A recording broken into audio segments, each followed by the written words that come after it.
When the National Socialists took power, there were 6 million communists in Germany, hell-bent on taking over the country.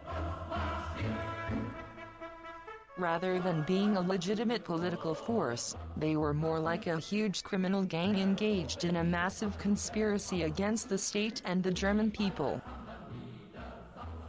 The ones at the bottom of the pyramid were unaware of how they were being used as pawns for a foreign power. They just thought they were striking for better wages.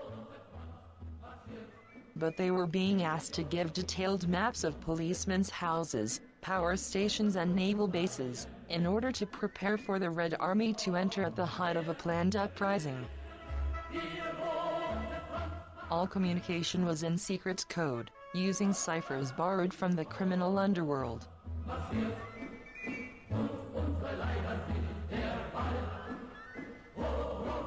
National Socialism was finally triumphant over the Marxist forces of evil, and Germany was desperate to warn America before the same happened there too. This pamphlet was produced for that purpose and includes detailed explanations of the plots that were uncovered in the process of defeating the Bolshevik traitors and terrorists.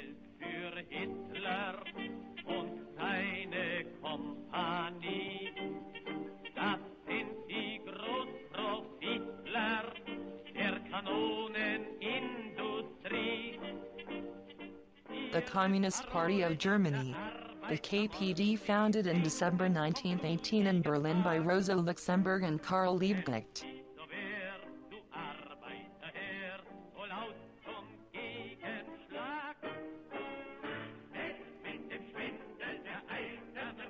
Within weeks, an armed rising occurred in Berlin.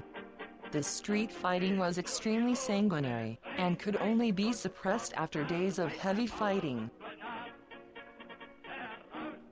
At the same time, a Soviet Republic was proclaimed in Bremen, and street fighting occurred in Hamburg and Wilhelmshaven. February 1919, Soviet republics proclaimed in Brunswick and Baden, which had to be suppressed with great sacrifice of human life. March 1919, general strike and armed risings in Berlin and the Ruhr district.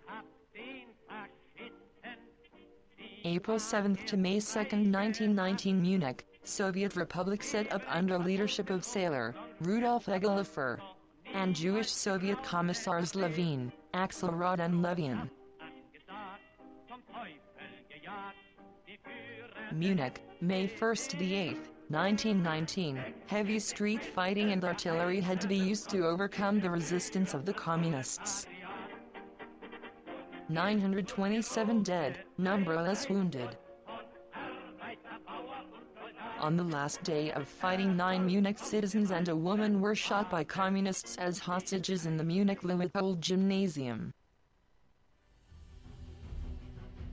Communist risings in Leipzig and Hamburg. March 1920, another attempted communist uprising in the Ruhr. April 1920. Max holes in the Vogtland. Numerous house burnings, murders and acts of violence committed by Holes and his band of terrorists. Rising only quelled after heavy fighting in which troops were employed.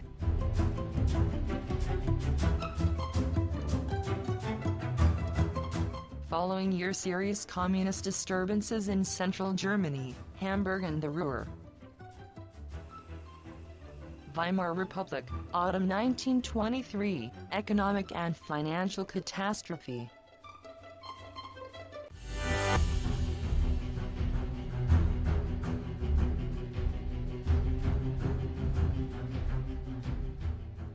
The wave of communist disturbances and attempted risings increased on the same scale.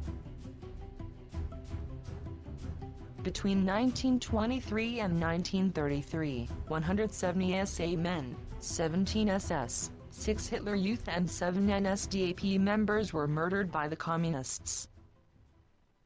The Communist Party considers as its opponents not only the police, the defense force and the officials, but also the entire nation of all classes not included within the narrow limits of the communist organization. Unsere Heimat ist heute vor Madrid. In particular, the fate of all those whose names are on the blacklists of the Communist Party would be remorselessly sealed. Such blacklists were drawn up by no means only for government officials and members of national associations. On the contrary, they included the names of respected citizens and other persons who, owing to their character and the esteem in which they are held by their fellow countrymen, constitute a hindrance in the way of the Bolshevization of Germany.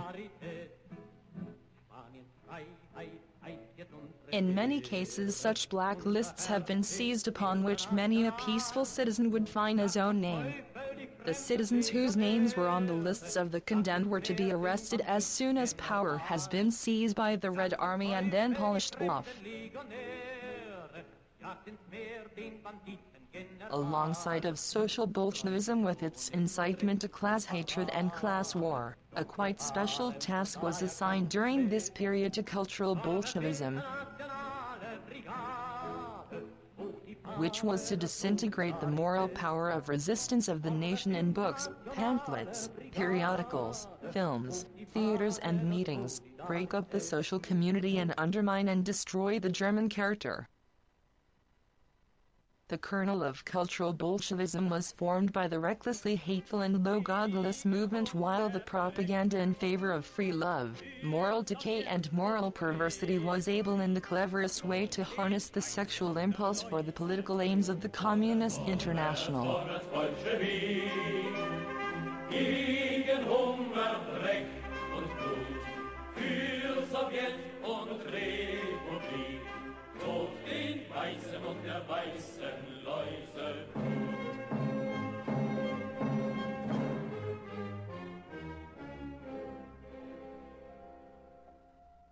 The great and decisive problems for Germany at present, the dividing of the people into classes, its proletarian shallowness and transformation into a shapeless mass of humanity, the exploitation and suppression of a nation through the imperialistic system of Versailles and, at the same time, the advancing Bolshevism and decay, are inseparably bound together.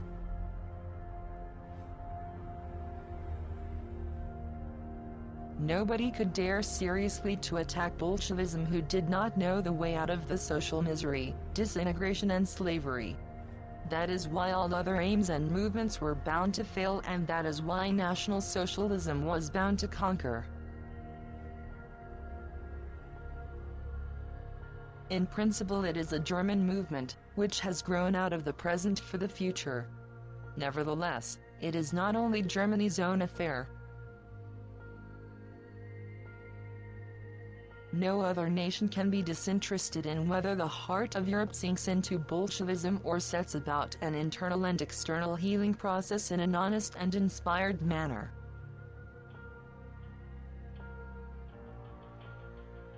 Germany has taken the lead in the fight against the universal enemy and has thus undertaken a mission which it will not abandon until it has been accomplished. May other nations and states have sufficient insight and goodwill to recognize this and follow the German example. The destruction of the Communist International is a task for the nations of the whole of the Christian and civilized world.